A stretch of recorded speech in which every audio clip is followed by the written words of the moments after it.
Hello viewers, இன்றைக்கி நம்ம புதினா ரசம் எப்படி பண்ணுறதுன்னு பார்க்கலாம். வாங்க வீடியோக்குள்ளே போகலாம்.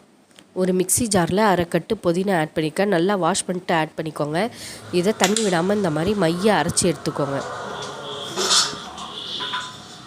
இப்போ எந்த பாத்திரத்தில் ரசம் வைக்க போகிறீங்களோ அதை அடுப்பில் வச்சுட்டு பாத்திரம் ஹீட் ஆனதுக்கப்புறம் 2 ஸ்பூன் எண்ணெயை விட்டுக்கோங்க.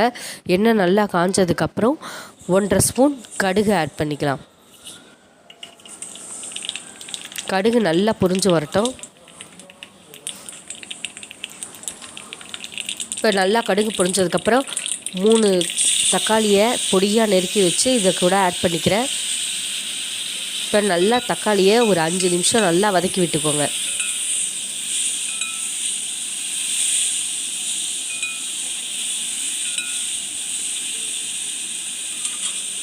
இப்போ தக்காளி நல்லா வதங்கினதுக்கப்புறம் இதுக்கு காரத்துக்கு ஏற்ற மாதிரி 2 ஸ்பூன் காரப்பொடி,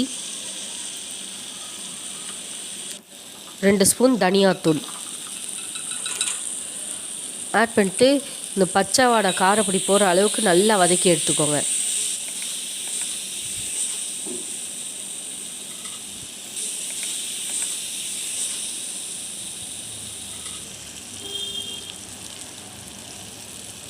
இப்போ கொஞ்சமாக பெருங்காயத்தூள்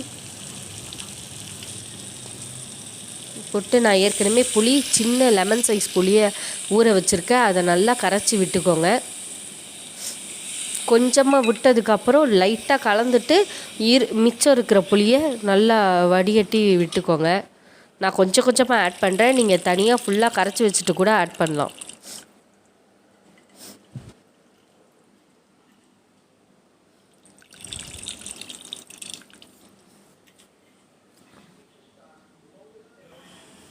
இது நல்லா கொதி வரட்டும்.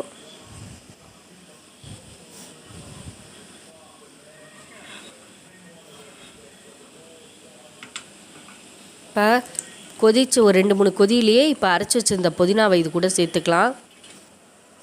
சேர்த்துட்டு நல்லா கலந்து விட்டுருங்க.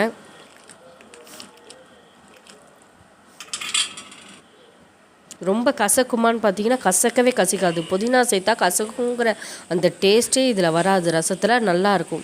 இப்போ தேவையான அளவு உப்பை ஆட் பண்ணிக்கிட்டேன். இது ஒரு 10 நிமிஷம் போல் நல்லா கொதிக்கட்டும்.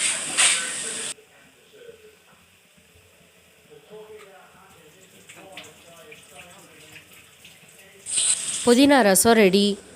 வாங்க சாப்பிடலாம். இந்த வீடியோ பிடிச்சிருந்தா லைக் பண்ணுங்கள், ஷேர் பண்ணுங்கள், சப்ஸ்கிரைப் பண்ணுங்கள். தேங்க்யூ.